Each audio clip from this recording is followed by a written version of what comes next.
jugular. This is Honey Badger Radio. Radio with bite.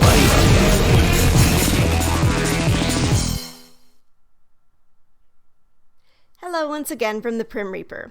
2 weeks ago, we explored some of the reasons why men and boys are disappearing from the fields of psychology. Today, we're going to be continuing that discussion with another article that further explores some of the reasons why this might be happening, but with a twist. After all, we don't want to leave this topic looking as though it's a hopeless lost cause that will never be of any use to men again. But let's not get ahead of ourselves. The article that we'll be going over today is a little bit older than the last one, published last year, but it's still relevant to what we've been talking about.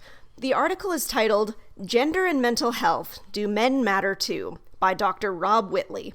Now, while the previous article approached the subject in a more neutral manner, I must admit that I am a fan of Dr. Whitley's biting commentary on the concept of equality and how a lot of the current practices and goals in place for therapy does not align with how the common public would define that word. You keep using the word. I do not think it means what you think it means.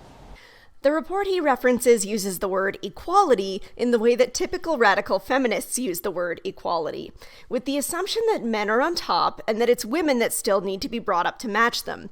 This despite overwhelming evidence that women have been for some time the primary research subjects, the primary target of modern therapies, and the beneficiaries of social benefits that make it even easier for them to access services provided exclusively to them in the first place. Gleefully, Dr. Whitley calls this out directly, stating that the report appears to be driven by ideology rather than evidence, and also states that we will hopefully one day recognize that the word gender does not automatically equate with women. I have been seeing articles like these pop up semi-frequently ever since then.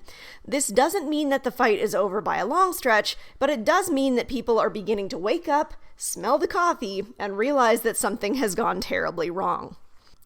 So what this means is that other people are beginning to realize it, not just people who have long been involved in men's rights discussions. I'm sure that some people thought that we would never make progress, but I always held out hope that we would start to have some success in convincing people the importance of this cause. But hopes and dreams aren't enough. Let's talk briefly about some of the things that need to start happening to be bringing boys and men back into the mental health fields. I can already begin to hear some of you starting to scoff, and trust me, I don't blame you for feeling that way. As one person aptly said in the comments section of one of my last intro videos, treat me like the villain long enough and eventually I'll become one. And whether the men who felt ostracized by psychology became the villain or simply became the apathetic, it's going to take a lot of trust building to restore their faith again. For many men, it might be too late. Now, I think an ideal starting place would be something that we're probably never going to see, an apology. Not just from someone like me, a single counselor who can hardly speak for the entirety of the social sciences, but I'm talking about from the larger psychological associations. Now, I'm pretty sure we'll all be erecting snowmen in hell before that happens, so let's try and keep things a little bit more practical. Since more and more people are beginning to call out these nasty trends in psychology, I think that this could mean that perhaps the social justice foothold on the research that gets accepted could become lessened over time. I personally have been doing research on men's issues since before I entered my master's degree, and I can say with certainty that as time has gone on, I've found more and more studies talking about men's issues. Some of them are still focusing on them from a feminist perspective, but it's a start. I think in order to legitimately bring men and boys back into the field, we need to be doing more research on men, not under the assumption that they are defective women, but with the acknowledgement that they are different from women and that not only is this okay, it's wonderful. It should be promoted and even celebrated.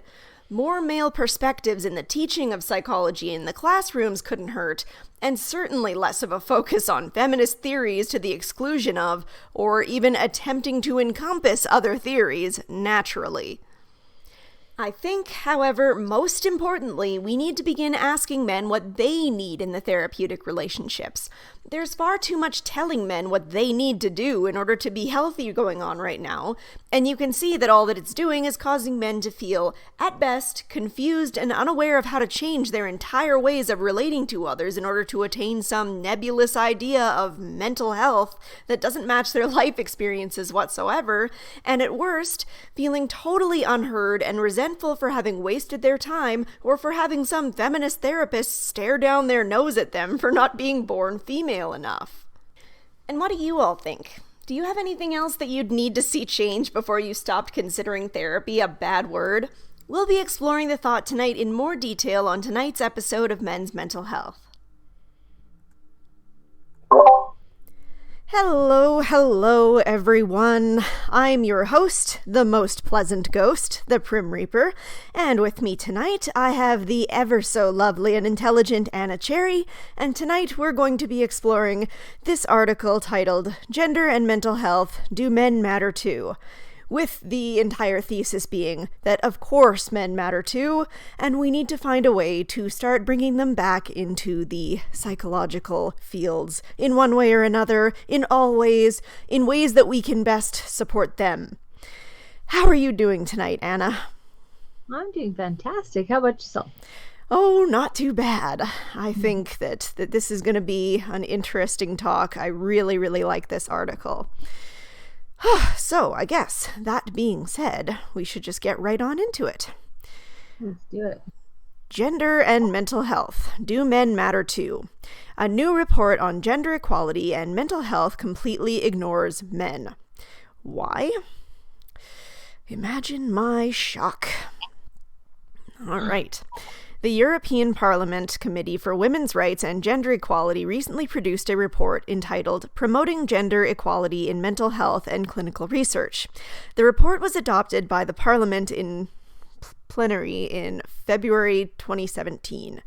Now, I don't know about you, but I can already start to see the problems when we get a women's rights and gender equality committee talking about equality. There's just automatically going to be some issues there, I think. Maybe just a little. Maybe just a bit. I'm just being a little paranoid. Too bad equality is a code word nowadays and doesn't actually mean equality. Yep, exactly. All right, such a report should be welcome, even though it only contains recommendations rather than obligations. Mental health activists can use such reports as a tool to advocate for positive change on the ground, especially where there are deficits in understanding and service provision. Unfortunately, the report falls short on numerous fronts. Ignoring men. Firstly, the phrase gender equality is implicitly equated with women's health throughout the report. Again, a mage in my shark. Only 2 paragraphs out of 163 are devoted to men's mental health. Likewise, a word count reveals that the words women and girls are mentioned 217 times, whereas men and boys are only mentioned 45 times. And again, this is something that we see a lot, and it's part of the problems that we were talking about 2 weeks ago, in that a lot of the times research just isn't focusing on men and boys. So it really should come as no surprise when they're not appearing in the mental health fields. But, the focus tonight is on trying to bring them back into the mental health fields. And I really think that articles like this, that are gradually becoming more common, that are beginning to point out the problem, I think that that's a good start. I don't want to get too optimistic, but I think that that's a good start, because I think that we can start to see people challenging this whole narrative that it's only women and girls that we need to start caring about. Yeah, especially seeing it come from Psychology Today makes me quite happy. That's one of the benefits of... I'll touch more on this topic in general as we talk about this, but it's one of the benefits of the more, humanitarian, liberal arts, liberal type of pursuits is psychology, science in general, actually. It is a pursuit of the Enlightenment, a pursuit of more progressive liberal thinking, is to pursue psychology and the understanding of us, ourselves as humans, and one of the ways that we can and have to get men back into psychology and understanding their own minds and being able to therefore manage themselves and the world around them better and have better lives. All of these things are liberal pursuits, I would argue. They are progressive liberal, what those words actually mean, not what they mean in the current climate. Of course. But civilization, etc., humanity, science, all of it has been moving towards a progressive liberal arts type mentality, and because of that, psychology is able to self-correct, and that's one of the basically benefits, as I see, of liberalism, is this ability to self-correct, to look at what psychology is putting out there, and it's actually seeing what it's putting out there and then self-correcting and changing and having some feedback and, I guess, self-reflection, if you will, as a general steam engine that it is. The psychology profession as a whole is able to have some self-reflection and look into the science that they're producing themselves and notice where they're missing things and able to self-correct, and that's something that is quite commendable. And that is something that I value about being a liberal, and I call myself that. And I think if we pursue things like that together, all of us, regardless of what our political status is, Democrat, Republican, what have you, there's still ways to pursue liberal ideas, and psychology or mental health happens to be one of them. And so I will unapologetically be waxing poetic about liberal ideals today. So that's fine, because is one of them. I think that we are like the two main badgers that do both consider themselves liberals. So I mean, having us together in a stream, other than being incredibly sexy, it just opens the floor to a different kind of talk than you might otherwise see on a lot of the other streams, right? Because then we have a bit more of a balance. But in this kind of talk, it's just kind of interesting because we just come at things from a different kind of perspective. And I mean, it's true, because the left side of the political spectrum has become all but entirely corrupted, and a lot of people just basically have forgotten entirely what it means. Like, I mean, I always saw the whole liberal side of things to be the kind of, literally liberal, laid back, right, open to ideas. And that's kind of the way that I've always been. And I've tried to be open to ideas on like all sides of the political spectrum. And I think that it can be called, like, it can really be great for opening people's minds in order to view a lot of different perspectives. And I think that one of the major problems that we've been seeing in the liberal arts these days, in the social sciences, in the humanities, things of that nature, is that they've kind of forgotten what the word liberal used to mean. They've forgotten how to open their minds to these different perspectives. But like you said, I think that we're starting to see people turning things around. We're starting to see people realize, maybe we should start listening to the other side, because maybe in only focusing on one group of people, we're kind of missing an entire half of humanity, and that's maybe not so great. Well, honestly, I think that's what happened, is we somehow allowed politics to creep into otherwise, normal events, and I can't see it as anything other than a psyop, as a way to invade and divide and conquer and poison sort of the well with little things on which people do disagree on and have disagreed on for a long time, but it is now forced this drawing of lines and choosing of teams and this sort of a hard division, because it has intermarried or interspersed sort of politics and some very active, hot button topics with things that otherwise, don't necessarily go with them. You're able to have people who are I don't know, like let's say Iraq in the 70s, like you had people who were Muslim but also pursued science and wore miniskirts and had like very liberal cultures. And you could be a Republican and be part, you could be a Catholic and be extremely liberal, okay with gay people. And like there's a lot of interspersed ideas that you can have that don't necessarily go with what your political alignment, sort of that packaged box of things you get at the at the store of whatever group that you ascribe to.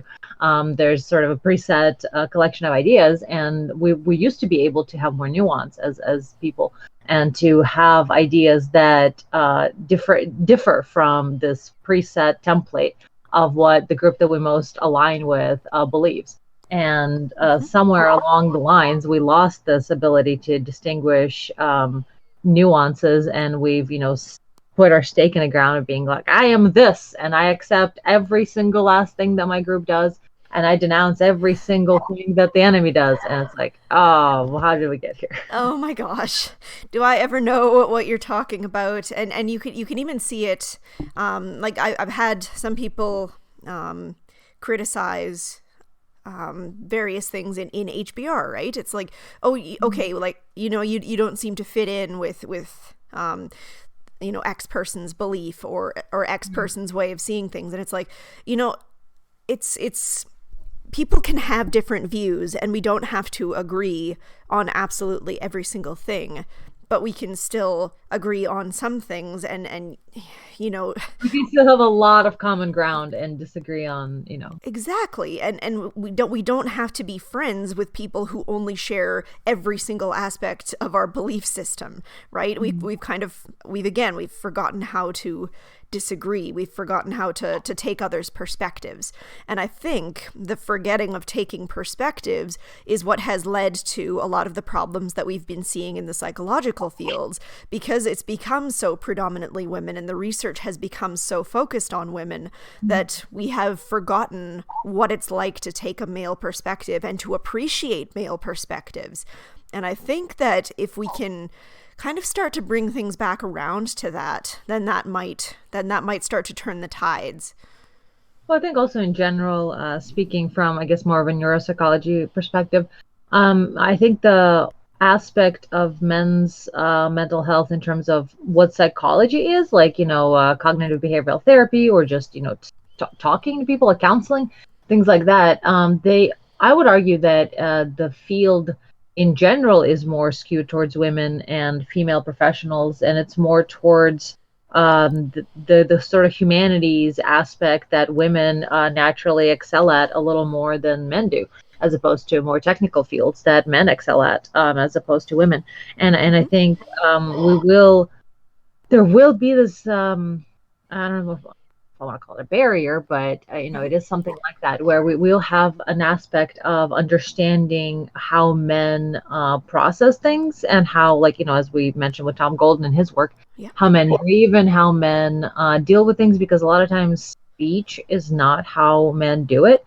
In fact, talking about it sometimes may make it worse. And I'm talking about just as a maintenance thing. I'm not talking about people have an issue and they need, or built up things for so long that they've never really talked through any of their traumas. I'm not referring to that, but I mean, as a general, like, daily woes, some little thing in the day that you need to process for, good emotional health, this sort of daily maintenance, women do a lot easier and better, and they naturally gravitate towards speech as a way of doing it, while men, in fact, talking about it or focusing on it mentally may be the exact opposite, or the last thing that they need.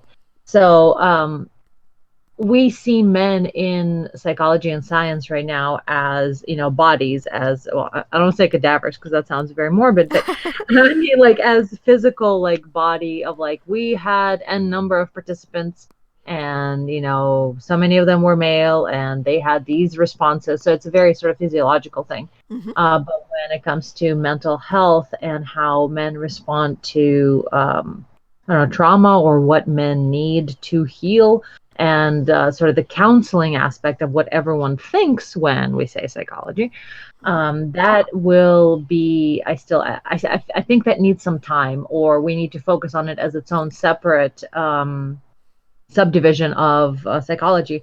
And I think we do have currently ways in which we look at men, but it is a very sort of like one unit of human who happens to be male. Right. But yeah, when it comes to dealing with the internal world, men require a completely different approach than women, I think. And the way they're going to process it, and the way they're going to relate to other people and express what they're feeling, is going to be different as well. And we need, I think, special attention for that. But that's very much putting the cart before the horse, because we're at the point where psychology started diverting into this weird land of blame men for things. And it really, really broke my heart when I saw a toxic masculinity article on Psychology Today. So I'm really glad that 2 other articles we've covered since then have been actually pro, male approach, or rather not in every possible way buying into the ideology of feminism, which sounds like an innocuous, yay, girls and equality thing on the surface, but that's because nobody really stops to think about other things that have to do with feminism, whose fault. Like,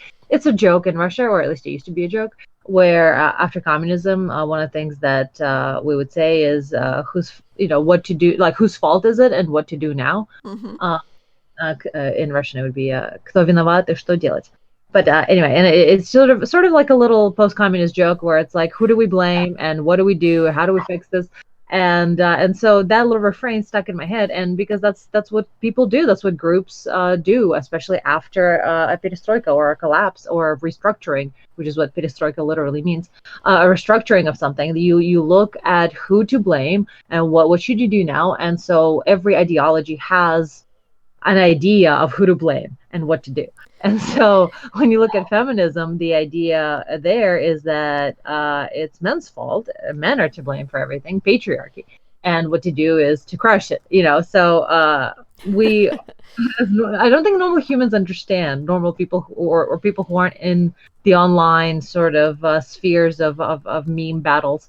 They may not understand that feminism does carry this dark side to it. It's like this flip side of the rainbows and butterflies, inequality, and tea for everyone. Like, there's the opposite side of it that carries this heavy blame and guilt that levies it on men for all the terrible things that have happened. And we need to start addressing that, because it is a traumatic thing that we are putting on men. It is emotionally scarring to feel like you are unwanted and blamed for things that you did not do or had no control over, and then on top of that actually end up hating yourself. This funny thing that happens when feminists say that men do X, or that their opposition does X, is usually because they're the ones doing it themselves.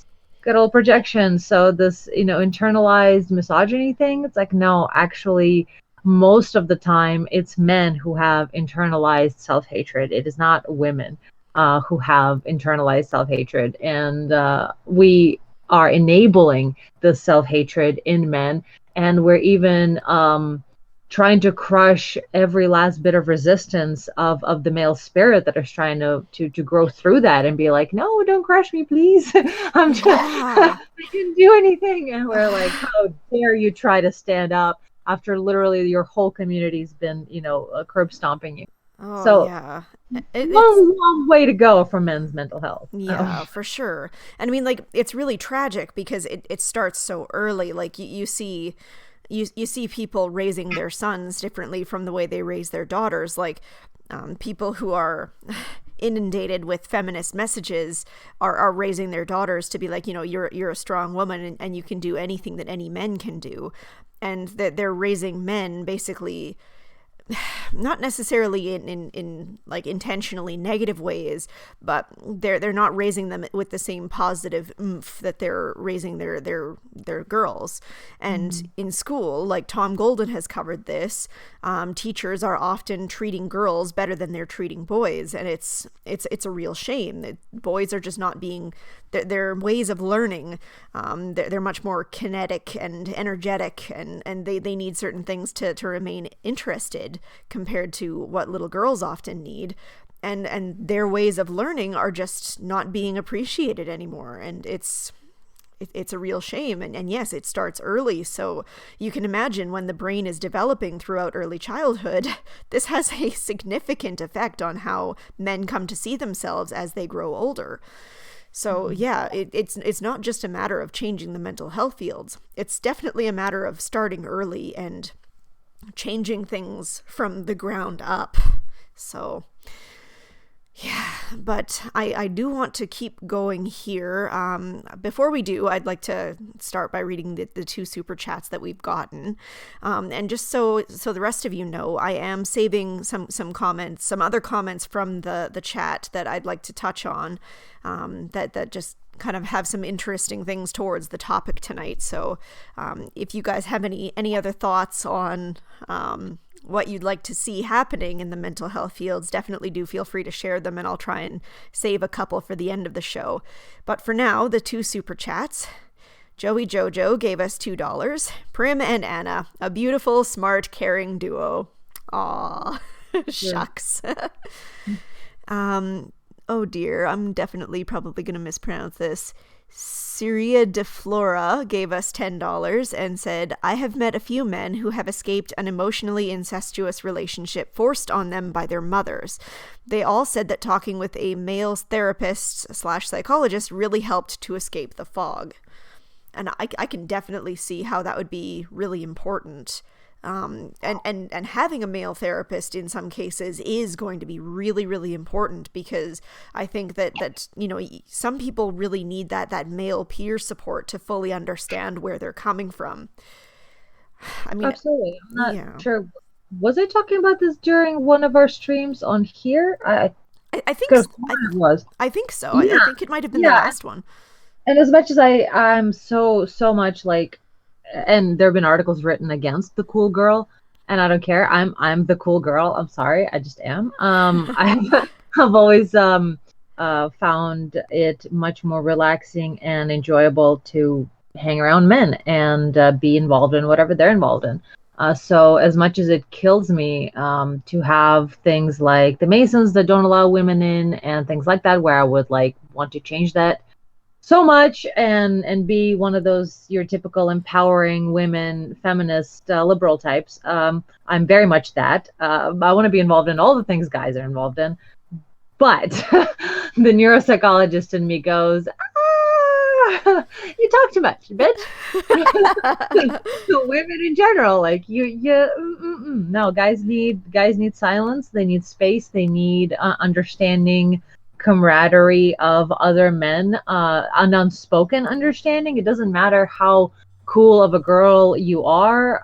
So there are primitive, instinctual switches that go off. I mean, I'm not going to be here talking about that men and women can't be friends, although I really do believe in large, men and women can't be friends. There are primitive psychological switches that get keyed off of men and women see each other as mating partners. Deep in there, it is the primary role of the other. And especially for straight, obviously, people, you have this desire for all things that are male in women, and in women you have a desire for all things that are feminine, that are vulnerable, and you seek them out and you find them sexual and appealing, and you want to rub your genitals on them, and it's great. And so there are very basic things that get keyed off because of our understanding, our evolutionary understanding of each other as genders. And that's the one thing that we've had as primates, as humans, as biological entities for way longer than we've had all the civilization. Like, right. Talk to me in a couple thousand years, and then I'll tell you that men and women probably can be friends. But right now, the way it is, it doesn't matter how cool of a woman you are or how chill you are with dudes, and they know that. There's still some basic aspect of being able to fully let go when they're in the company of other men. Fully, and I mean that not to like be talking about grabbing them by the pussy and all the locker room talk, letting go. And boys will be boys and all this other toxic, microaggressions that women have against men. Right. I'm not talking about that. I mean, let go emotionally, let go in their mind, relax, and not have to step around on eggshells. There are things. It's called latent inhibition. It's a psychological thing. Look it up. There's different varying levels of it, of course, but you don't know what it is you don't know. You don't know what it is that you stopped paying attention to. We get acclimated to things. We get accustomed to things. And like right now, you're probably sitting down and you're not even feeling the clothing that is covering your body, but most of your body's covered in cloth right now. Like, you should be feeling that. But our brains, they develop latent inhibition to start ignoring things that are just always there.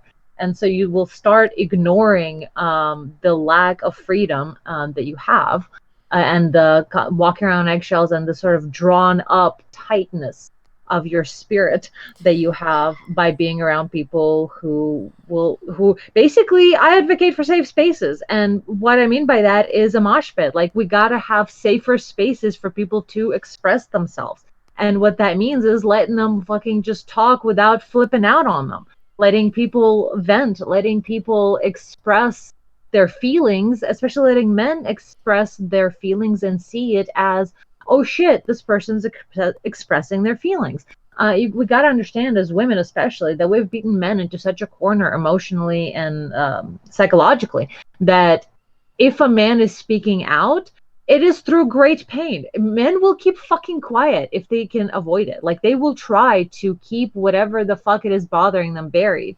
Unless we're talking about like spoiled soy boys or what have you. But I mean, most of the time, like, a masculine mind, a masculine type will keep shit that's bothering them quiet. They'll keep it buried. And if they are saying something, and especially if they're screaming it, maybe they're fucking going through something.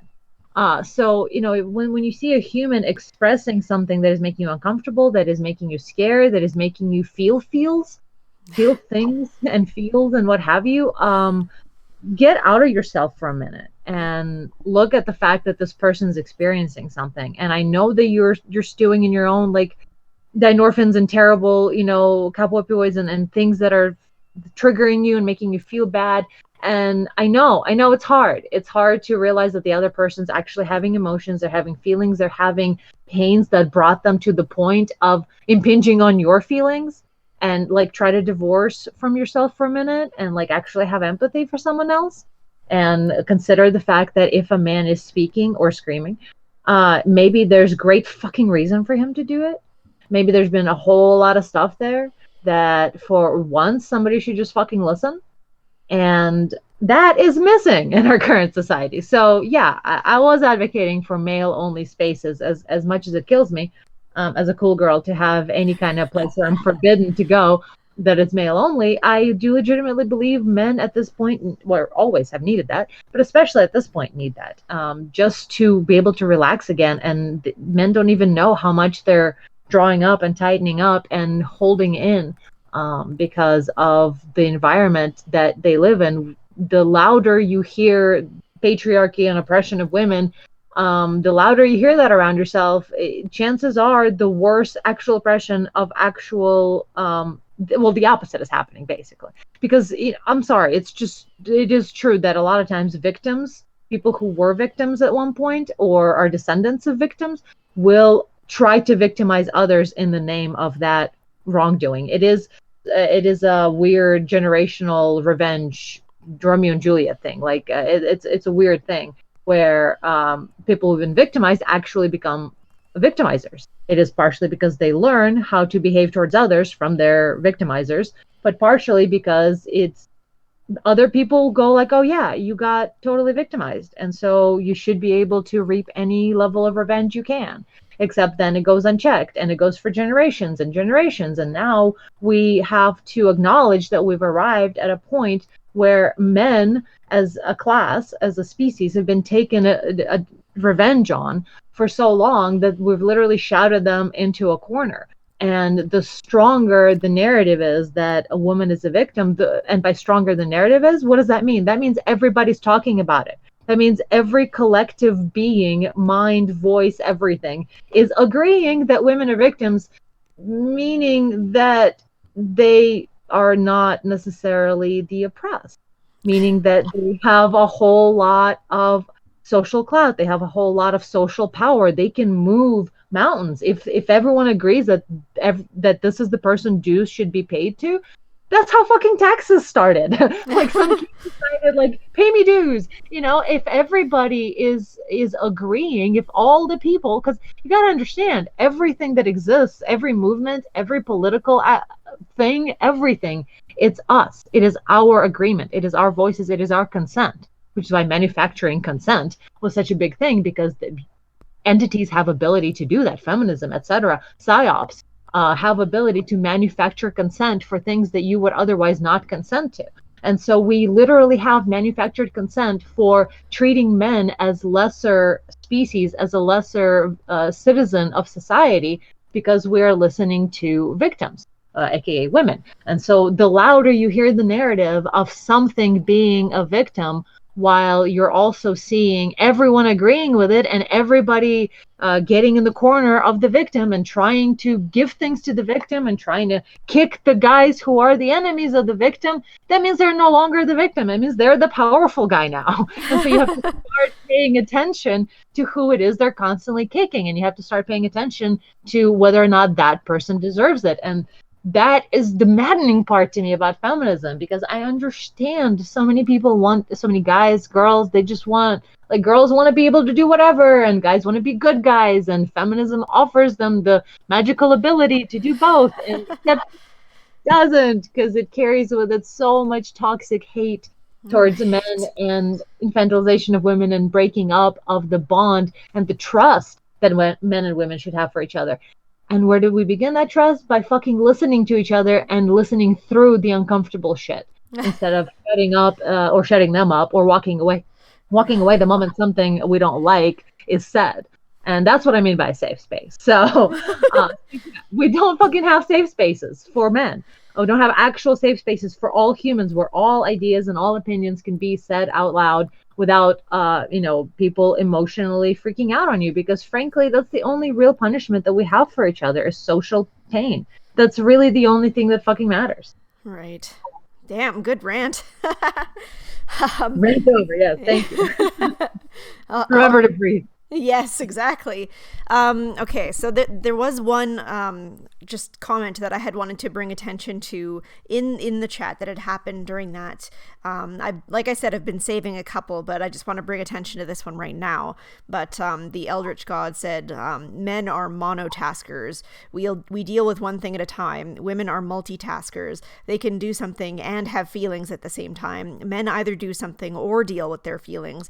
It's why when a man has feelings, it is overwhelming. It's the only thing that they are doing, monotasking. This actually kind of goes along with what Alison and I were talking about last week when talking about Dr. Gans Ferrans and what he was talking about. When men do experience conflict, they tend to feel it in an entirely different way than women. Like their cardiovascular systems are more strongly activated than women are. So like when women are calmed down and ready to talk about it, the man is probably still, or like possibly still coming down from it. So are more strongly activated than women are. Shit, sorry. I'm you up. That's all good.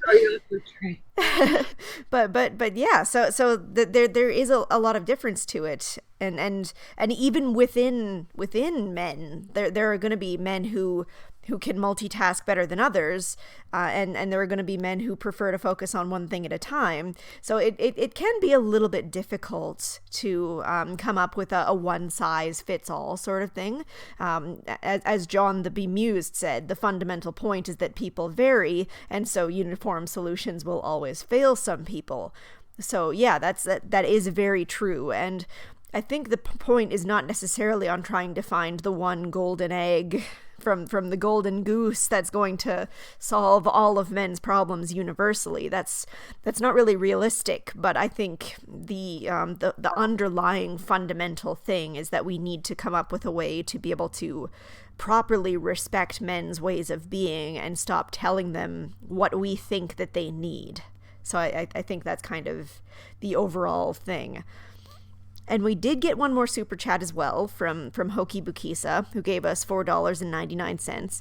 Do you think gendering mental health and calling them different things and separating the treatments could help more men to seek treatment? Now, that's a really interesting concept, because I think that maybe if we kind of had more obvious different forms of therapy that were kind of like being labeled as this is more likely to help this kind of mindset, and this might be more likely to help this kind of mindset.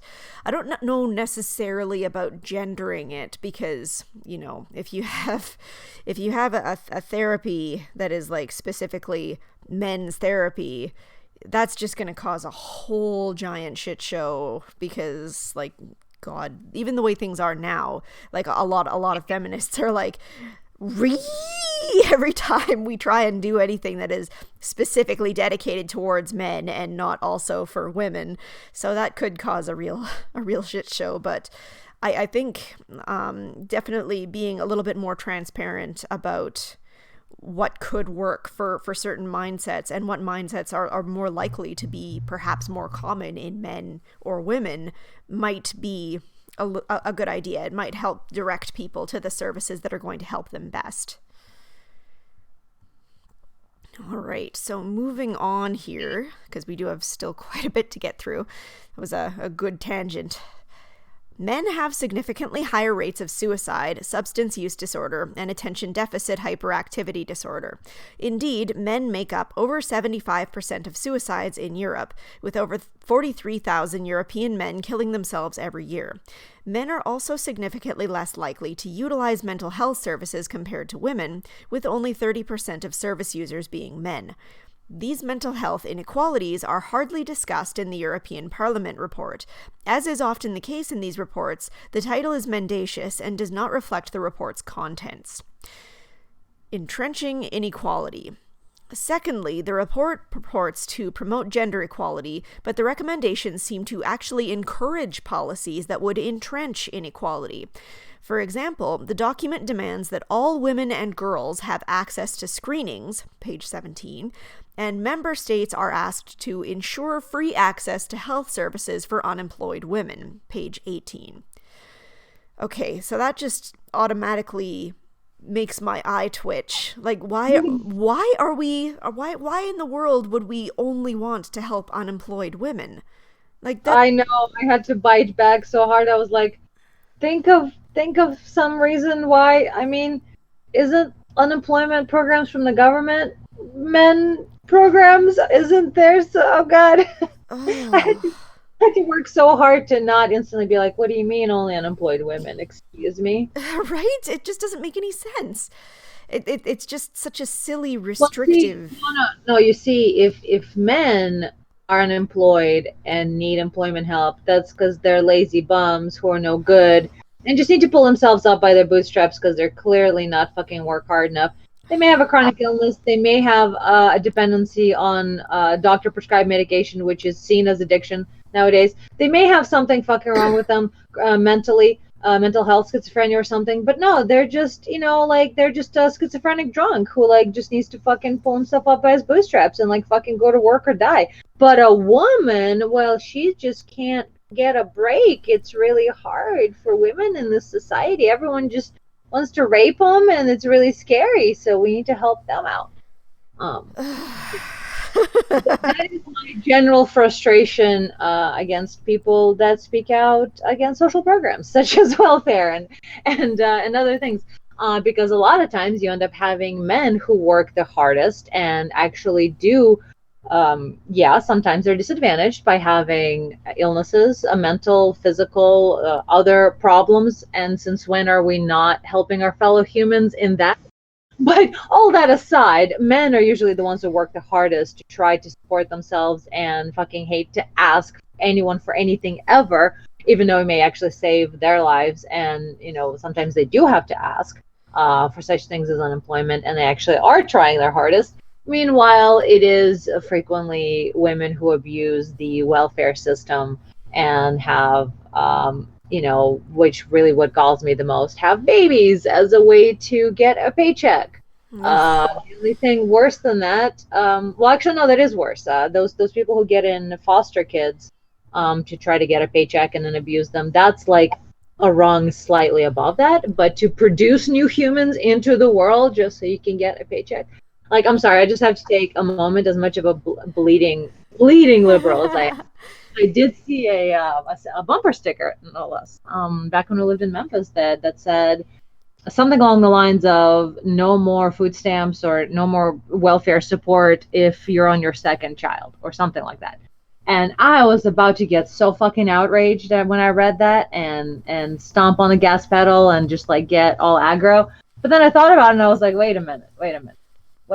Hold on. So you're saying that you've had a kid that you weren't able to afford one way or another, and you had to seek governmental assistance for your first child, and then you're having another one.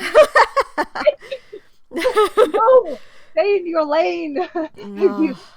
If your situation is so bad off that you cannot support a human, which in a lot of countries there are systems that are draining people of their wealth, and we are in very bad situations and all over the world where people cannot afford to have kids. It fucking sucks. It's terrible. But if you can't afford kids, I'm sorry, that's how this works. Like, we only have so much planet, and if you, it's like, it's a weird natural selection thing. Like, it sucks that money is what is being used nowadays as something to determine a person's survivability. Mm-hmm. I completely disagree with that. I think it's evil, because the way money is gained is not through actual talent anymore. However, right. We do have methods of preventing suffering from happening, which is what happens when you have overpopulation and overfishing and over everything.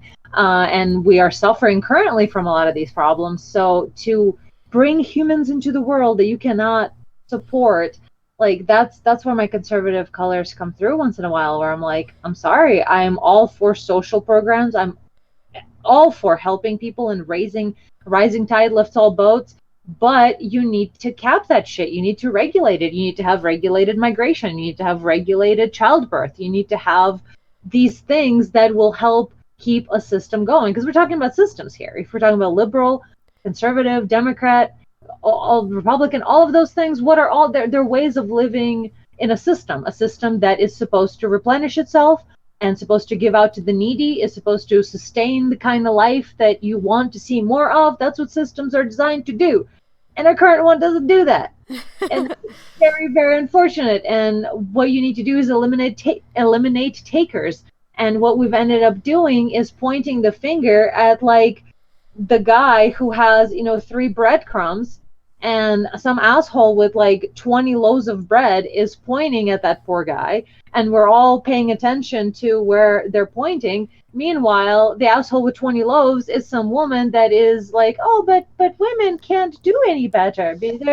They're somehow both really powerful and amazing and deserve equal rights, and also weak and need to be protected. And it's somehow both. It's somehow the guy is the asshole who probably doesn't work hard enough, but the woman, she just needs more free things.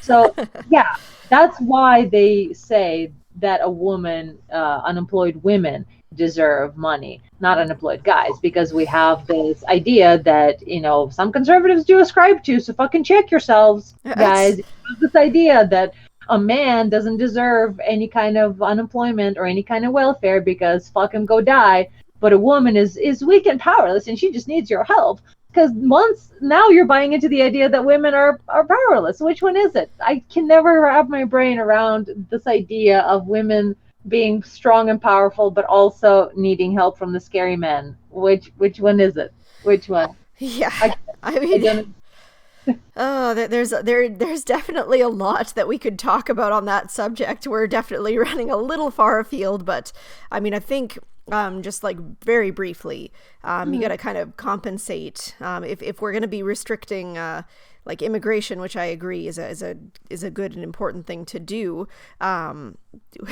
We also got to be careful that we're not like de-incentivizing having too many too many offspring, because eventually we're just going to underpopulate ourselves to the point where we can't sustain our population. So there is that level to be concerned about, but it's tough to... I don't know if that's going to be a problem for, like, the Earth. Some cultures may die out, sure, because, I mean, that happens all the time. Like, languages get forgotten, people, just die out of a little native population on an island. There's no population growth there, and they die out, sure. But I don't think as a human species we're going to have ever a population problem unless something catastrophic happens. Oh no, not as a human species. Oh my goodness, I'm just talking about as just like certain cultures. But yeah, you're right. No, in context of immigration, you absolutely need to, if you want to preserve a particular cultural ideology or whatever the fuck, like you have to, and it's your right to do that, as the people that are stewards of a culture or a language or whatever. But at the same time, I do believe in giving charity to those, to our fellow humans. But at the same time, there's too fucking many of us. So, you know, so it's gotta a find the very right weird balance. They're very strange. But that's where a lot of those problems are coming from. You got to understand a lot of the issues with why we're finding men disposable, why we're doing all of these things sociologically, psychologically. Why is all this happening? Like, why are we hating men? Why are we in this weird dystopian feminism rules and guys are bad thing? Like, what happened? Well, what fucking happened was that we have too many people, and that creates problems when humans feel the need to depopulate a little bit, when there's not enough resources, when there's those issues. Oh, wait, can you mute, please? Sorry. There's issues with all of that because we have quorum sensing as human fucking amoeba things, and like, it's hard to describe to people who don't know biology, but the way our cells are in our bodies is also how human beings organize themselves into groups, into clusters. Like, everything is the same version of clustering and networking, and on every level. It starts in our cells and goes into human groups and goes into cities. I'm sure you've seen art where, cities are lit up and it looks like neural networks, because it's all essentially the same system of organization. And bacteria has this. It's called quorum sensing. Look it up so I don't spend too much time talking about it. But it's what happens when you reach maximum capacity for what your petri dish can hold. You start getting signals back to yourself to fucking die off, to not reproduce as much. And we get depression. We get homosexuality. We get teenage suicides. We get wars. We get ways to kill off men because a single guy can reproduce can have so many fucking babies because there's so many fucking sperm. A single dude can have so many children. So if you want to have actual quality way of depopulating or having less ability to populate as fast, which is what organisms do, they sense their own growth as opposed to their environment. You have to kill off men. So you send them off to war. You send them off to back-breaking jobs. You make them be the beasts of burden because a single woman can only carry one baby at a time for 9 months. And then after a certain amount of babies, she's fucking done. So it's a lot harder to overpopulate when you have more women than you have more men. So evolutionarily, we have established ways of killing off men when we have too many humans on a given area. That's just what happens. And we have an area of Earth that is limited. And then we also have wealth inequality that is making people feel like shit is super fucking terrible. And that's why we have had nonstop war for the past 20 years. And that's why we have had nonstop feminism for the past 20 years, where we are trying to send our men off to die, both either killing themselves or dying in war or what have you, some way to decrease the stress that we are feeling on this fucking planet. Quote me on it. You heard it first. All right, so I'm gonna try and continue here just because there is actually still quite a lot to go, but yeah, it's just kind of like, there's no they want health services for unemployed women. No similar calls are made for unemployed men, nor for screening access for men. Heck, in fact, now we have women talking about how homeless men need to check their toxic masculinity. But anyway, likewise, the document calls for free access to mental health services, including women's shelters. Page 10, for women. Again, there is no concomitant mention of men's shelters, even though men make up over 75% of the homeless and experience similar rates of intimate partner violence as women. In short, the report consistently calls for one gender, women, to receive special privileges which are not accorded to the other gender, men. This is not consistent with the concept of equality. Where is the evidence? Thirdly, the report appears to be driven by ideology rather than evidence. High rates of suicide in men are blamed on unproven factors such as masculinity, which may encourage suppression of emotions or resort to anger, page 6. More bizarrely, mental illness in women is blamed on husbands, with the report declaring that men do not devote themselves sufficiently to household tasks and bringing up daughters and sons, causing many women to suffer from depression, anxiety, and stress. Page 18. Emotional labor. Oh my god, the emotional labor. I can't even deal with this shit. Are you kidding me? Okay.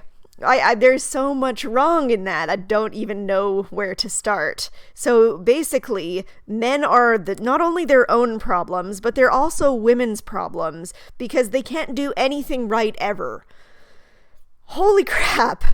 All right. So, I mean, there's the whole thought that you know, women are all of a sudden experiencing severe mental health problems because I don't know, they're not getting enough help in cleaning their bathrooms the way that they like them to be cleaned, I guess. Mm-hmm. Referencing the old article that I critiqued on this subject, but it's just like women are not responsible for their own mental health in any way. They're not expected to take responsibility. They are at the mercy of the things happening around them. And so, you know, they just float about in this perpetual state of non-control of their situations. So that is probably the fastest way to bring about a sense of despair, a sense of helplessness, a sense of hopelessness. It's like, well, it doesn't matter what I do because I'm just surrounded by people who are unwilling to help me. And because I'm surrounded by people who are unwilling to help me, then, you know, there's no point in even trying because nothing that I can do will change my situation. This is why I really, really hate the idea of, you know, rejecting the internal locus of focus in psychology, which was, in one of my previous classes, considered the failing grade for a certain project. Was it we failed to continue or failed to acknowledge that the personal is political and that the professional is political, and instead focused on an internal locus of focus for strength, right? The internal focus was considered an F, and in order to get an A+, we had to acknowledge that the professional is political. Holy shit, I wish I was kidding. But yeah, so it's like we're not strengthening people in psychology with a mindset like that. We're not strengthening women. We're sure as shit not strengthening men. Mm-hmm. So that is one thing that needs to get tossed out right away. And this is actually something that I really rallied against in that class. In the discussion forums, I was saying, you know, I disagree with these kinds of things. And I really don't like the way that this, you know, takes the strength out of people's hands. And the nice thing was that in my willingness to stand up against this stuff, I was actually getting people starting to agree with me. Mm-hmm. Which is one of the important things that I really wanted to bring up. If more people stand up against this stuff and talk about it, like Dr. Whitley is doing in this article, like I did in my class, then more people will feel comfortable in speaking out against it as well. A lot of people are just not saying anything right now because you see the kind of responses that are happening to people who are standing out, and people are afraid. It's like, I don't want that to happen to me. I don't want these crazy people to be threatening me, to be, you know, sending bomb threats to my house so that I have to move out of my country. Like, people are afraid. Yeah, but there's always quiet support. Like, there's something to be said for the vanguard, as I think it was Lauren Southern called it that a while back in one of her videos I watched, where there's always that group of people, or at least one or two people, that stand up for something, but they're the very first, and so they just get bloodied and on the spikes of the opposition, and they just get sort of fucked over because they're the first championing a specific cause, but then that sort of makes an opening for all the other people to be able to sort of do the same thing. And Absolutely. and actually have it happen.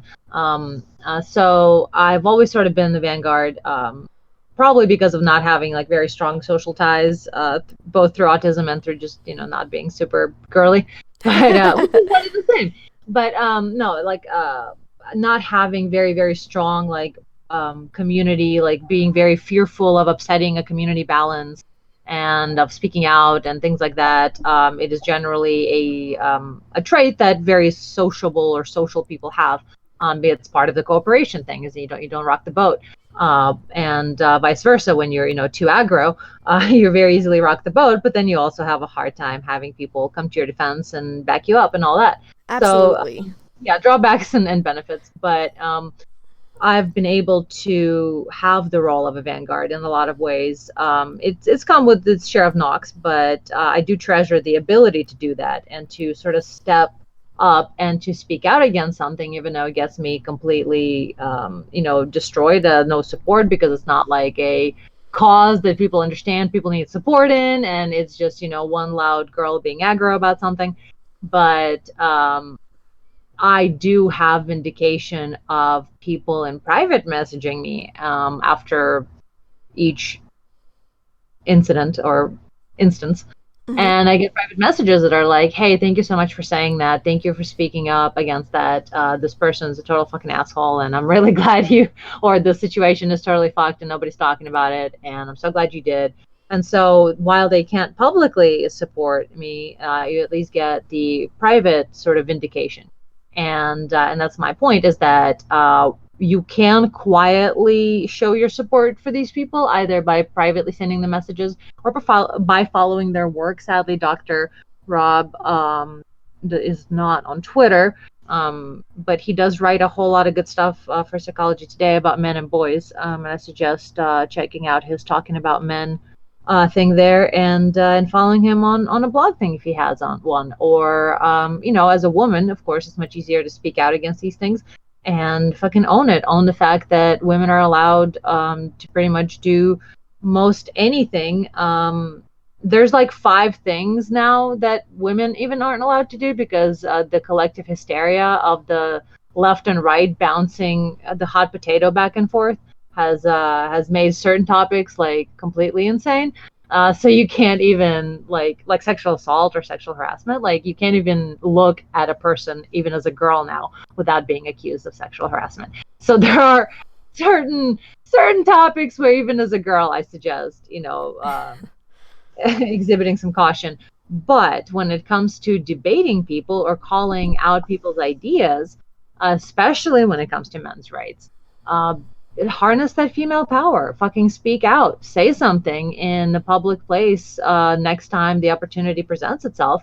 And even if nobody agrees with you or says anything, usually you'll just be met with a stunned silence. But it'll still make a fucking difference. Just because you don't immediately get a response, that's one of the other sad things about our current culture, is that the instant gratification of all the pushback and the notifications and the things, you get that instant sort of dopamine squirt. But that's not how reality works. Shit takes time. And you need to be a voice if you want, of course. I'm not forcing anyone, but you need to be a voice. If you want to make a difference, you need to be a loud and clear voice that is continuing to say your thing, your piece, and even if nobody says anything, even if somebody casts a weird look your way, even if people are quiet, if you get positive feedback, negative feedback, or no feedback, you got to remember that there's people listening, that there's people taking those ideas with them home. Even if they don't immediately agree, they will grow on it later. And many, many, many people will agree. Mm-hmm. And not many of them will be able to say it. But after a while, you will start noticing that other people will join in. That's how movements start. Yeah, exactly. It's person. Sorry. No, it's just like a cute little thing about how like you have. They've done studies on this, and there's a great viral video of you don't need one person to start a movement. You need 2. You need that second nut to join the first one. But the second nut won't have anything to join if there's not that first person making a complete idiot of themselves, seemingly. By completely swimming against the stream, doing something completely different, saying literally the exact opposite of what other people are saying. And that could be difficult. That could be really, really scary, which is why I suggest women do it, because it's much easier to avoid the pain of social bullshit that carries this shit. But as a man, you can write, like Dr. Rob is doing. You can be nuanced in your wording, and you can put your information out there without anger, because anger raises walls and is justified as it is when you're trying to communicate to people, when you're trying to win people over essentially with your words, anger doesn't work. You have to use humor, you have to use empathy, you have to learn psychology. You have to learn what makes people tick.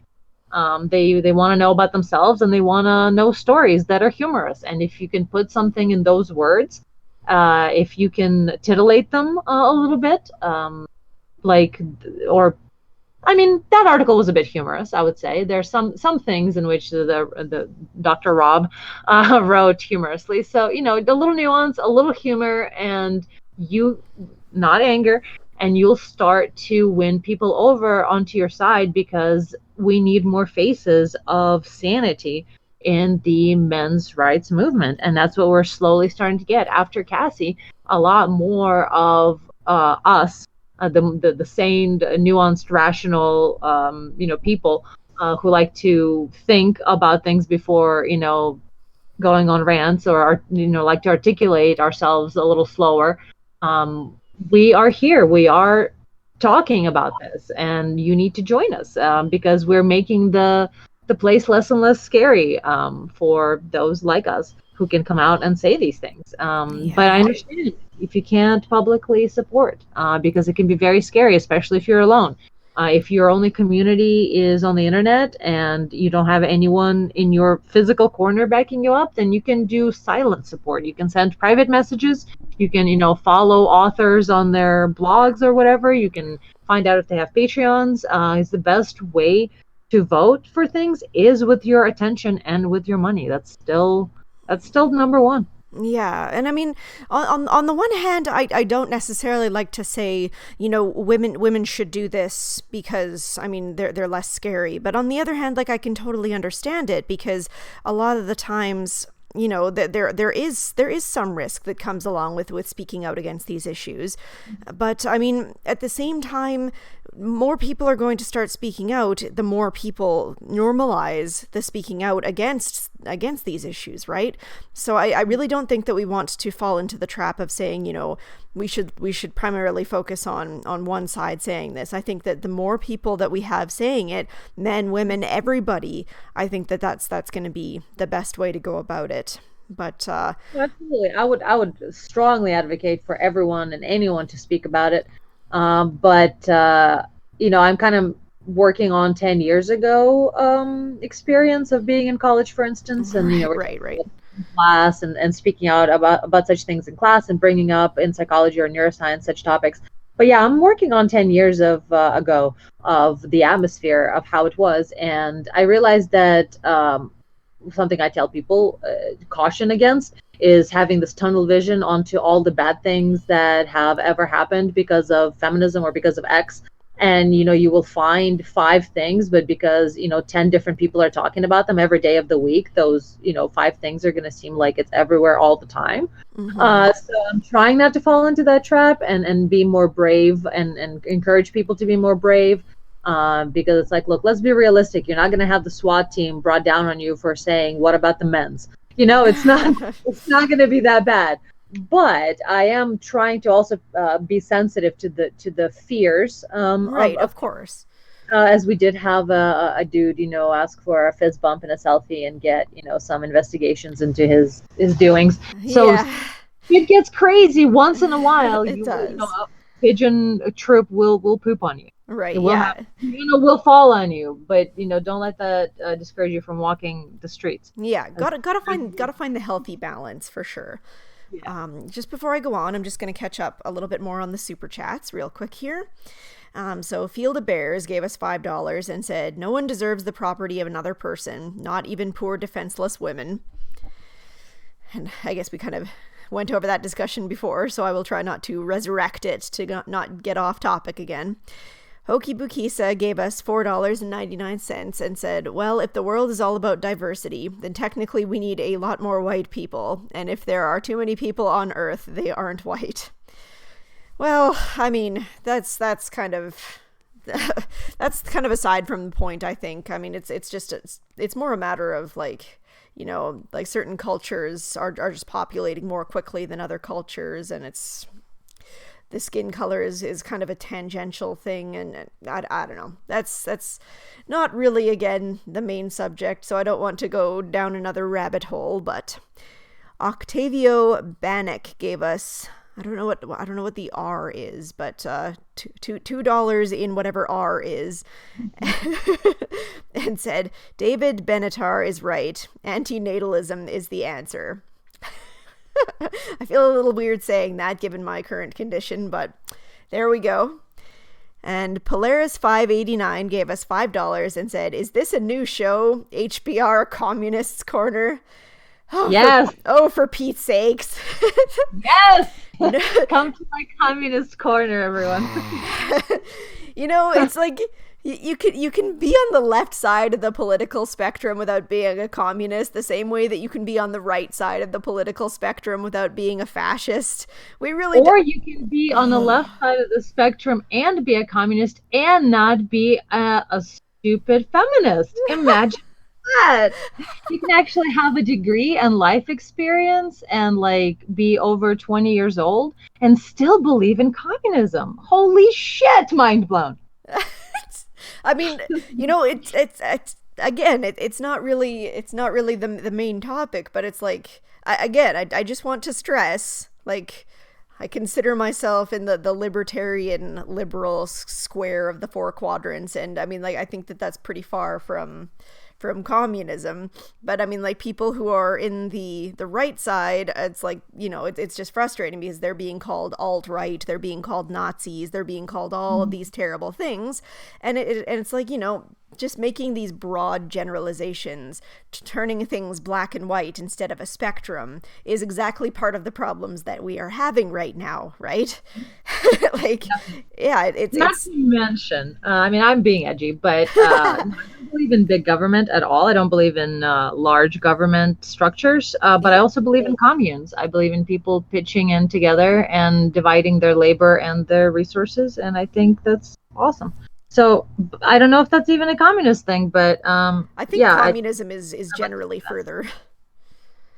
I like to say that I'm a communist just to piss all you conservatives. Oh dear. All right, let's move on here. As we still got to finish this off, and I think with some rage super chats. Come on. I think I'm just going to go ahead and finish off this article in its entirety before we continue on with anything, just to get it all out of the way. So, in contrast, discussion of proven risk factors for suicide or depression, such as adverse childhood experience, financial strain, social isolation, divorce, or bereavement, are absent. Likewise, there is no acknowledgement that these can be experienced differentially by men and women. The document also ignores vulnerable male subpopulations, despite evidence suggesting serious marginalization. For example, it calls on member states to take account of the specific needs of lesbians and bisexual and transgender persons, but there is no mention of gay men, who have some of the highest suicide and self-harm rates in Europe. Advancing the discussion. All this is particularly concerning given that much sociological evidence indicates a current crisis in the well-being of men and boys. For example, males have significantly elevated rates of school dropout, unemployment, incarceration, failure to launch, and early mortality, all negatively affecting their mental health. Many of these problems were discussed during a successful European Parliament event in March intended to enlighten the uninformed. This was hosted by Spanish Member of Parliament Teresa Jimenez Barbat, entitled Gifted Women, Fragile Men, where guest speakers, including myself, presented shocking statistics about inequalities experienced by men and boys. Sadly, the European Parliament report on gender equality fails to acknowledge these problems, let alone suggest ways to address them. This is a wasted opportunity. Hopefully, future reports on gender and mental health will recognize that the word gender does not automatically equate with women. Men also have gendered issues that can impact mental health, and these must be recognized and addressed too. And that's that. But yeah, it's just basically that we have had far too long a focus on only women's issues, on only half of the population's issues. And this has been going on for a really long time. And I think in order to get men and boys back into mental health, we need to entirely discard this. We need to acknowledge men's ways of being in the world. We need to acknowledge men's views and the way they experience emotions, and ask them what they need in the therapeutic relationship in order to properly begin bringing them back into the psychological fields. And as I mentioned in the intro video of this live stream, unfortunately, I think for a lot of guys that this is kind of going to be too late, honestly. A lot of people are going to have had negative experiences in the psychological fields by now, and unfortunately a lot of people are just going to be they're going to be hesitant to trust again, especially because it's, even if we all start challenging feminism and start saying, this is not the gold standard through which to view all psychological theories, counseling models, then it's still going to take a generation or two of students in order to get past it. So yeah, it's going to take some time, I think, but I think if more people stand up against it, I think we can get there. Definitely. But there are a few more super chats, and then I just wanted to kind of briefly go over some of the other chats that I had saved that I just wanted to bring attention to. All right, so Field of Bears gave us $2 and said, Jews equals bourgeoisie is totes right wing. Yes, I can see how that would be the case. And Octavio Baneth gave us $2 in R again and said, I'm an agorist, mutilist, voluntarist, Sternerite. Geez, now you're just being mean. I don't even know what half of those words mean.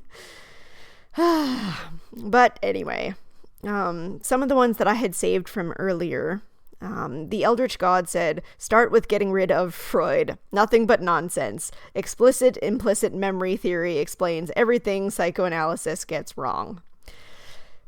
Fortunately, I think that Freud is, being considered less popular in psychology these days. So I think that a lot of people are beginning to kind of discredit a lot of what he said in the first place. I think that... It's been around for quite some time. It's yeah, absolutely. So psychoanalysis has not been a thing for almost 100 years now. Right. I mean, I think that some of his points were kind of interesting, the defense mechanisms. We still use a lot of those to this day, projection in particular. But obviously things like the psychosexual development was a little bit off the mark, I think. It might be just me. Slithering Peanut said, so we have to ask ourselves this division, the division between men and women in psychology, who does it benefit and why? And I think that is a good question to be asking, because I think we can kind of see it a lot in the way that even this article addressed it, but we can see it a lot in the way that a lot of counseling classes are being taught now. There's too much focus on one side to the exclusion of the other side. And, unfortunately, putting forward female victimhood is still somehow managing to rake in the big bucks. So I think that kind of answers that question. As long as we're still pushing the whole women are victims of everything narrative, they're still going to ride that gravy train as long as they possibly can. Michael Keller said, I'd love to see shrinks, experience, to get off their I'm God thinking, and that there'd be a supervising authority, an evaluation that can't be rejected as false. The interesting thing about all that too, though, is they actually have that sometimes when it comes to PhD, so master's programs. Mm-hmm. For counselors and such, where they, or at least one place did, and I don't know if many do or not, but it was an anecdote that was shared with me, I guess, which is always weird for me to say the word anecdote, because in Russian that word means joke, so literally a joke. So to hear it used as to describe a real situation all the time is very confusing. But a real story, not an anecdote. They had at a college, at a master's degree type program for counselors, they were watching through a two-way mirror all the sessions that the students were having, and teachers or professors would actually pick out those who they could tell were not exhibiting the best sort of counselor-like behavior. And what we're talking about here is that it's kind of a thing that we talk about in psychology, that some people go into it to try to figure out like what's wrong with them. So they're not really in psychology to help other people as much as just to learn what the fuck's wrong with them. And it's sort of a bit of a narcissistic thing where those I am God type psychologists, I think, come from. And I think especially currently with the way things have gone, psychology is a bunch of people who are not well adjusted, trying to tell everyone else that they need to be not as well adjusted as to be not well adjusted in the same way as the psychologists are. There are certain ideas, particularly around like boundaries and other things. I wish I could remember more off the top of my head, but there are certain ideas that are prevalent in psychology that are actually not helpful for healthy relationships or to be a healthy human. But unfortunately, because of that, there is that sort of issue, is because there are some people who go into it to be powerful, to feel powerful, to and yeah, I won't lie, it's more feminine types where they more romancy novel type ideas where it's like, I'm gonna go in and be a counselor and fuck with men's heads and have them fall in love with me. And I'm not saying not everyone does that, but there are definitely these sort of power trips that can happen in specifically psychology. And so having a either in college, in school, or and actually not or and in school and at work, to have periodic councils or some type of panel that observes activity and actually holds people accountable. I think we need that for the medical industry in general. And not like, oh my God, we're going to be sued, get the legal department in here. I'm talking about like actual people looking at actual harm done to actual humans. Right. Have some sort of committee that oversees the impact that doctors, psychologists have on people. I would absolutely be in favor of that. 1,000,000,000%, because it definitely happens. You get those psychologists that are not there for the right reasons. It's true. I think that people going into psychology in order to score dates are probably on the slimmer side. Well, no, I didn't mean like score dates, but it is sort of an undercurrent of like, people fantasize, or women fantasize about like, what will my job be like? And then there's this element of can you trust yourself? How deeply do you think you can respect the sovereignty of another person's mind? Because I mean, if we think about psychologists or what they're billed as being able to do, or glamorized as a profession, which is why a lot of women go into it too. It is easier, it is more intuitive for women because they understand emotions better, but it is also glamorized. And it's this person who unlocks the secrets that you yourself don't know about yourself, and they have this insight into you, and they're magical somehow. There are those little wisps of narrative that are in our current, and maybe it's because of Hollywood or who knows what it is, but there are a lot of unrealistic standards and unrealistic expectations about certain professions, and psychology happens to be one of them. So I do believe coming people, newer generations, they can look at it and be like, I have this mystical power to get into people's heads. And do you really trust your average 20-year-old with a unicorn Starbucks Frappuccino to not abuse that power, you know what I mean? Like that's why I'm a really big fan of the whole like PhD program, looking at and observing their counselors and seeing, who should continue being a counselor and who maybe shouldn't. I'm very much in favor of that. Yeah, well, I mean, like, I do think that a lot of programs, if not all psychology programs, at least in Canada, have like a required practicum component where they are being supervised. So that's a good point. But yeah, people are trusting you. They are putting their self-esteem and their mind, which is pretty much all that we have to keep us going, in your hands. And it's sort of like parenthood, but less stressful, of course. But right. There's an element of like, oh shit, you have to realize that you do have a somewhat malleable person in your hands, and tread lightly. Absolutely. Where you tread on your dreams. Absolutely. Okay, so we do have 2 more super chats that have come in, so I'm just going to get through those. Hoki Bukisa gave us another $10. Thank you very much.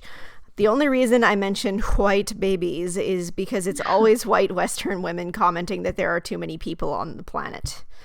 And that is kind of a side topic to today, but I mean, I just think that there are certain areas in the world that are just populating more quickly than other areas, and that's they don't have time to complain about population because they're just reproducing all the time. Also, I think you're wrong because I've seen mostly male scientists, academic types advocate for that, while white Christian women are the ones that are most into having babies. So I don't know, we differ in our experience there. Fair enough.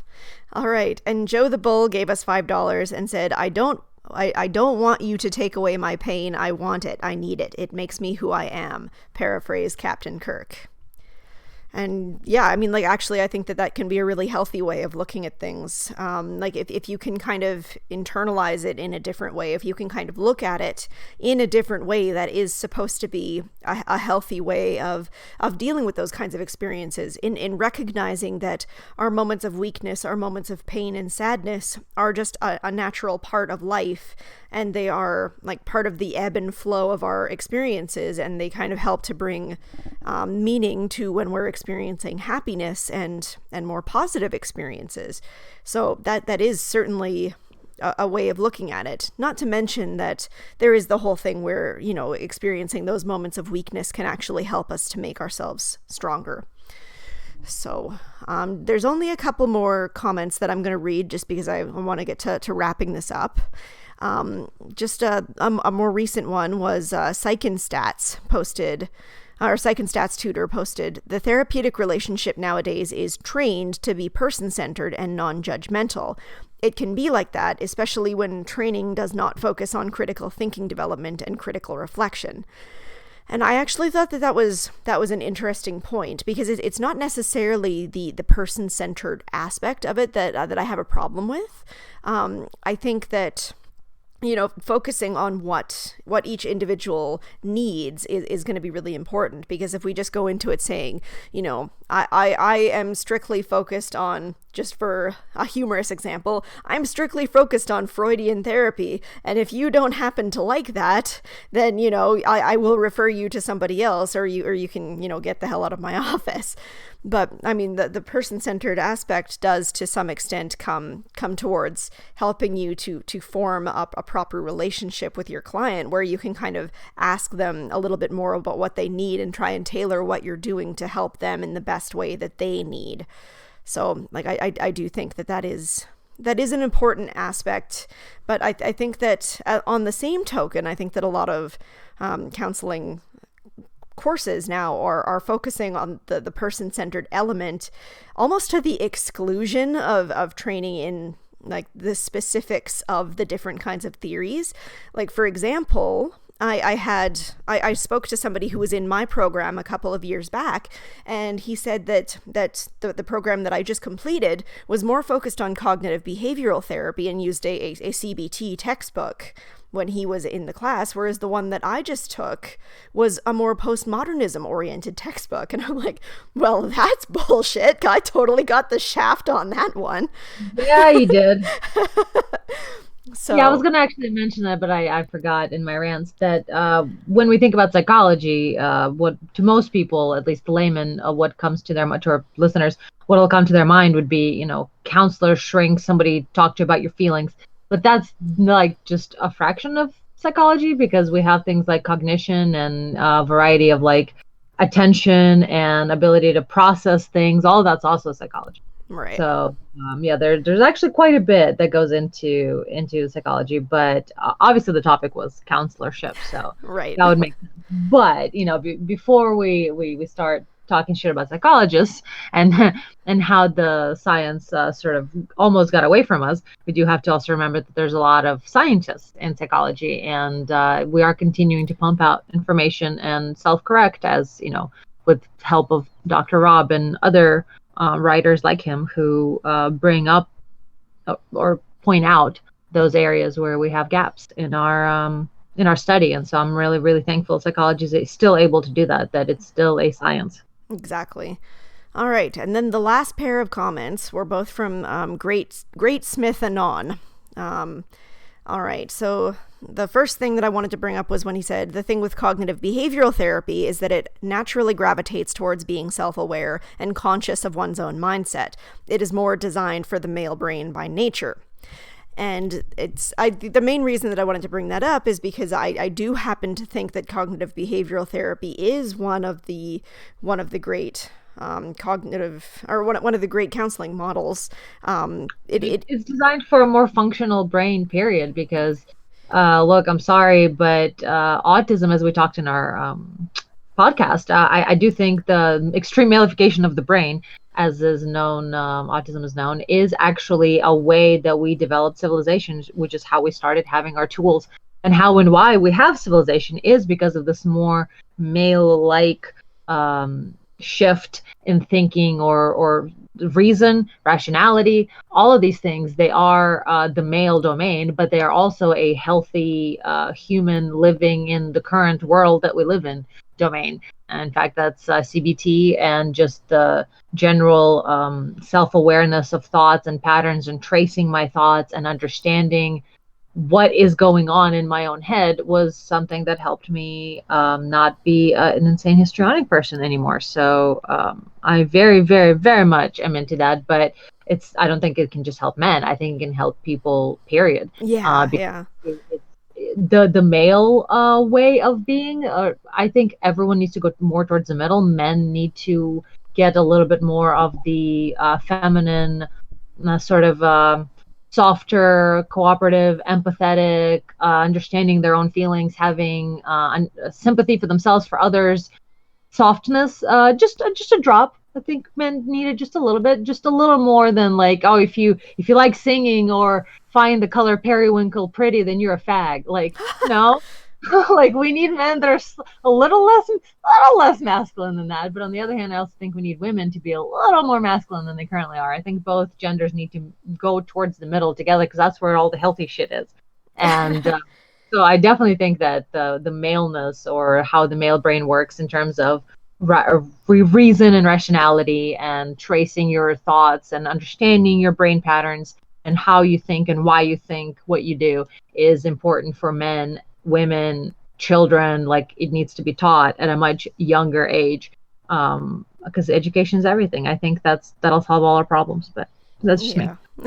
Well, and I mean, like, it's not even necessarily about telling like an individual person that they should be more of one way or the other. Like, I mean, as a species in general, we need to grow more towards the middle. I see. But yeah, like, I mean, generally, I just think the focus should be more on like promoting healthy mindsets in general. And I think that cognitive behavioral therapy is one of the greats in that, because it really helps us to challenge a lot of negative thinking, that the negative thought cycles that we can get ourselves in, and it helps us to really challenge that. So there was one last thing that Great Smith Anon said that I just wanted to bring attention to.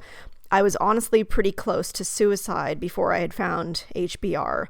And the reason that I bring this up is not because that I want to toot our own horn or anything like that. Like, obviously, I'm really grateful that we've been able to kind of help in that regard. But at the same point, the point that I really wanted to bring up with that is that what we're doing here at HBR is we are trying to talk about the issues. We are trying to bring attention to men's needs. And I mean, like, some people might say that, you know, we're not doing enough. We're just focusing on like bashing feminists for lulz or things like that. But really, I mean, like, and sure, maybe sometimes that's what's going on. But I really think that we're about more than that. We're really about trying to bring attention to men's needs. We're about trying to support men who are, you know, who are struggling, who are in a world where they might not be finding a lot of support elsewhere. So I just really think that more people need to start doing this. And once more people do start doing this, I think then we'll start to see healthier men and boys in general. So that being said, I think that we're about ready to wrap up the stream, unless there's anything else that you wanted to add just before we finished up. I don't think so. I think it's all good. But since I did get my degree in neuropsychology, but I prefer to do my healing in a sexual manner, as well as with some delicious STEM podcasts and such. So come check out my Patreon, guys, because all the super chats and all the wonderful things you guys send in stay with the HBR. They go to pay salaries for all the wonderful people that do the work for you. I'm here 100% on a volunteer basis, but if you'd like to throw me some shekels so I can take more time off for such streams, do check out patreon.com/AnnaCherry. Thank you. And yeah, I guess to add to that, I am also here still on a 100% volunteer basis. Basically just trying to help out where I can. But yeah, like I know that what the others are doing, like a lot of the people who are doing this are doing this for their full-time job. They're not just rolling in the dough, right? That's not what this is about. I mean, obviously, men's rights being profitable, like what are anybody smoking that thinks that? But basically they do require that support in order to be able to continue to kind of be providing this service. And I do think that they're providing a good service, or at least we're certainly trying to. So, you know, definitely. Many of our listeners and patrons do seem to agree that of the therapeutic effects of just something as simple as a community. You know, we don't need to be trained or licensed professionals, even though some of us are. But just having a community out there is what has helped some people that we're talking to right now that are here because Honey Badger Radio is here. And Honey Badger Radio is here because of us volunteers and because of people who are volunteers that are unsung heroes behind the scenes that, you know, finally were able to give a little bit of a cash flow to. So they deserve all the love and recognition, and we would not be here without them. So, yeah. And you wouldn't be here without us. So, you know, it's all personal life. Yep. And of course, let's not forget the main people like Alison and Karen and Brian and Hannah who make this really possible. So all the love to them too, and all the love to you, the viewers. And we will see you again sometime real soon. In the meantime, hope you have a good rest of the night.